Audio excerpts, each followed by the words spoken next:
countdown continues. It's less than 3 weeks to the handover ceremony, May 29th, a day that is now most anticipated by most Nigerians and in fact around the world.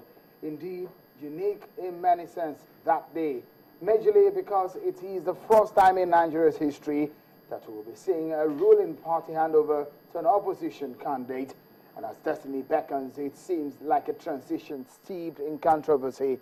And as we prepare for the big moment, the diatribe which now encrusted the political atmosphere is perhaps not unexpected.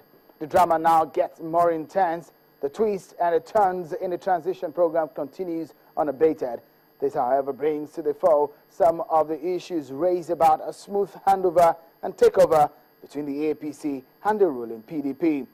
Though none of either side has come out in clear terms to disclose the issues bothering them. To the APC, it's marked of a ploy to doctor the books and make it difficult to thoroughly look at the facts and figures, max out some discrepancies. But the presidency and the PDP have not been silent either, as the controversy over the transition takes center stage. Who is making a mountain out of a molehill? Also, we'll seek to look at issues that is of great importance as we anticipate the coming of the Buhari government. What should the former head of state pay most attention on, and will he, his team, and his party be able to live up to the expectations of millions of Nigerians? I mean, huge ones coming from millions of Nigerians, some of them who voted for him and others who did not, and even for the millions who did not vote at all. We'll be looking to get some answers tonight. Good evening. Welcome to Politics Today on Channels Television. I'm Sheung Okimbaloye. Joining us tonight is a leader of the PDP in the Southwest and, of course, a member of the PDP's Board of Trustees, Chief Bode George. Thank you for joining us on the program. Always my pleasure. We do hope that any of the APC chieftain we invited will be able to join us at some point on the program from our Abuja studio. We start now with the controversies trailing the transition program. The APC and the PDP appears not to be too comfortable with what is currently going on. First, the spokesperson of the APC, Mohammed, voiced out saying, let's take a look at what he said. He says it is either the outgoing Federal Executive Council has something to hide or is bent on sabotaging the incoming government. He also went ahead to say there can be no other reasons for the misplaced aggression that was exhibited in that ill intention, unprovoked, and vitriolic statement from the Jonathan government. He also says that by his dilly-dallying on the date for the readiness of the handover, notes from the administration posturing that it is ready to hand over has been exposed and nothing but a smokescreen. That's according to Alhaji Lai Mohammed, the spokesperson of the APC. But that statement from the APC spokesman got a swift reaction from one of President Jonathan's aides, precisely Professor Rufai Al-Kari, and this is what he says. He said, the allegation is immature, reckless, and out of tune with the president's desire and patriotic commitment to a peaceful transfer of power.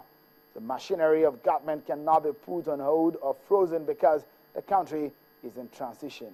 Well, much ado about the transition activities. Chief Bode George, I would like to start by asking you, what do you make of the transition process and the back and forth that we now see between the APC and your party?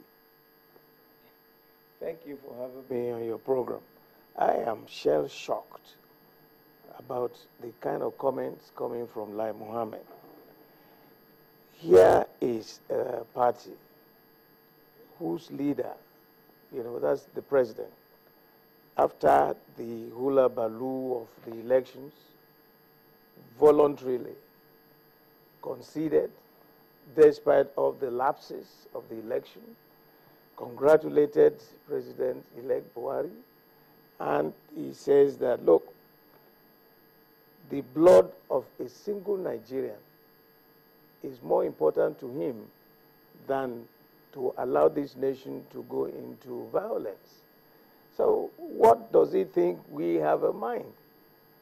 Lai Mohammed now, after the 29th, I don't know what portfolio they give him or whether he will remain the spokesperson. These spin doctors must calm down. This nation is going through a transition, And there should be nothing under the table. He is no longer in the opposition.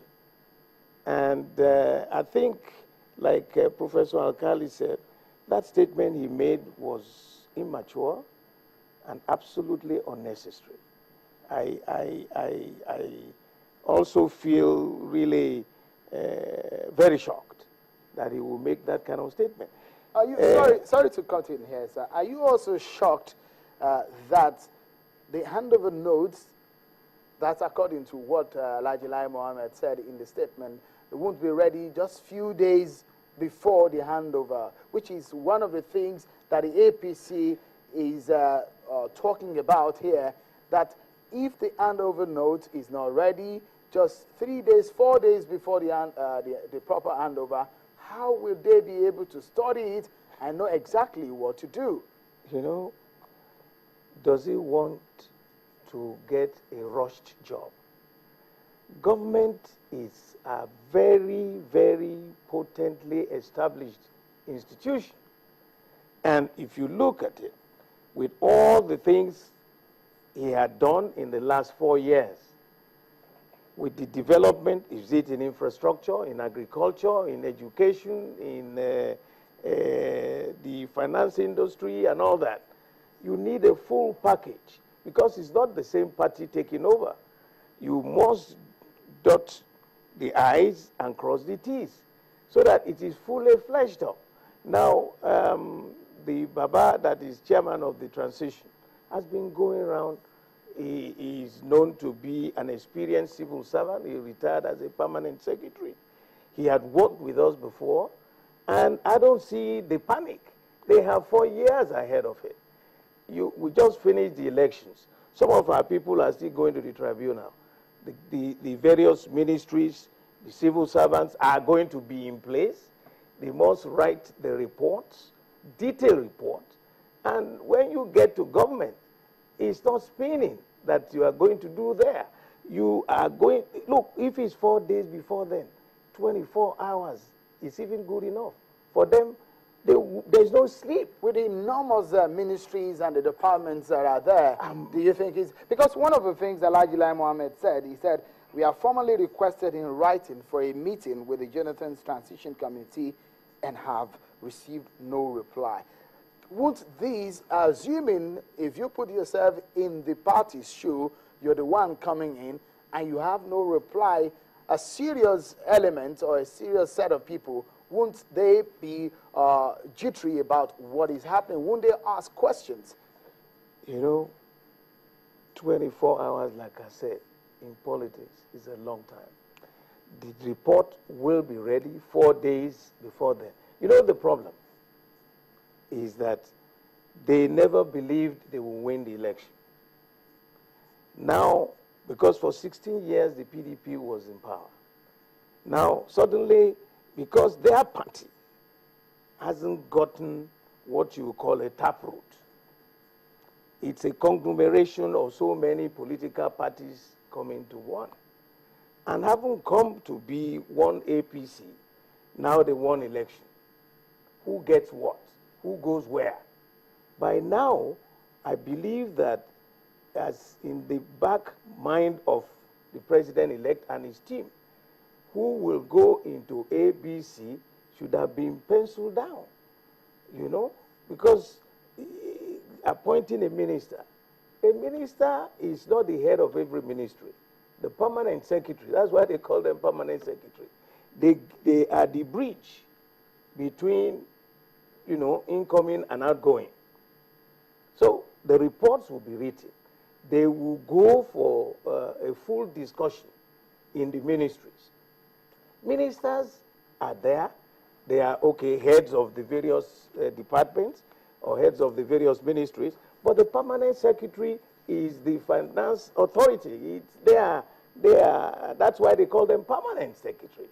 So there should be no fear. Maybe because they had not ever headed an organization before. But they're looking at it from the point of view of running a small state. But Chief George, I mean, if you look at it critically, yes, from what we have on ground, isn't it fishy if for a party that's been in government for such a long time, at least the Jonathan administration has been on ground for 5 years, and he has set up his committee for several weeks now. Right. And the party that are coming in, don't they look serious if they're asking that we need detailed information about what we want to do? Isn't it fishy for a party that has been in government to be dilly-dallying according to the APC?